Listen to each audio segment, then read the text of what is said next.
Hi viewers, কি অবস্থা, কেমন আছেন? আশা করি ভালো আছেন। আলহামদুলিল্লাহ আমিও ভালো আছি। আজকে আমাদের চিন্তা ভাবনা হলো সকাল সকাল গিয়ে মাঠ ধরতে হবে। আপনার এখানে যদি ফজরের পরে আপনার 10 মিনিটও লেট হয়ে যায়, আপনি এখানে এসে মাঠ পাবেন না। বেশ কিছু মাঠ, কিন্তু ভালো মাঠটা আপনি পাবেন না। এই জন্য আমরা ভোরবেলায় রওনা দিয়ে দিয়েছিলাম। ফজরের আজানের পরে আমাদের ঘুম ভাঙে।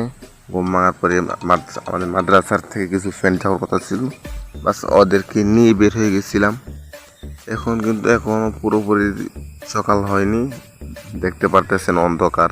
আমরা ভাই মেয়ে নিয়ে ঘুরতে পছন্দ করি না, আমরা খেলাধুলা ঘোরাফেরাই বেশি পছন্দ করি।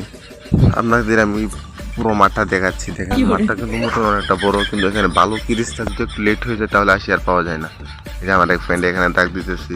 তারপর আমরা কিছু ময়দা নিয়ে এসেছিলাম, ময়দা দিয়ে কিরিচটাকে সুন্দর করে সাজালাম।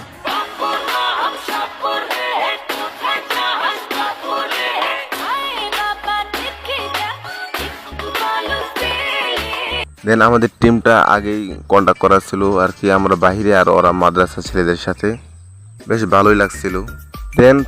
টসে প্রথমে ওরা জিতে, ওরা ব্যাট করে, তারপর ফিল্ডিং শেষে আমরা ব্যাটিংয়ে আসলাম। তারপর ভাবলাম জায়গাটা ঘুরে দেখি। তারপরে এমন একটা আশ্চর্যজনক জায়গা দেখতে পেলাম, একটি ব্রিজ করে রাখছি, পুরোটাই ফালতু, যাওয়ার কোনো সুযোগ নেই, নদীর মাঝে। গায়ে সত্যি কথা বলতে বাংলাদেশে এরকম অনেক জায়গা আছে, ব্রিজ করে রাখছে কিন্তু মানুষের ব্যবহারের জন্য না, শুধু শুধু করে রাখছে, ফালতু। ভালো থাকেন, দেখা হবে আগামীতে নতুন কোনো ভিডিওতে, নতুন কোনো জায়গায়।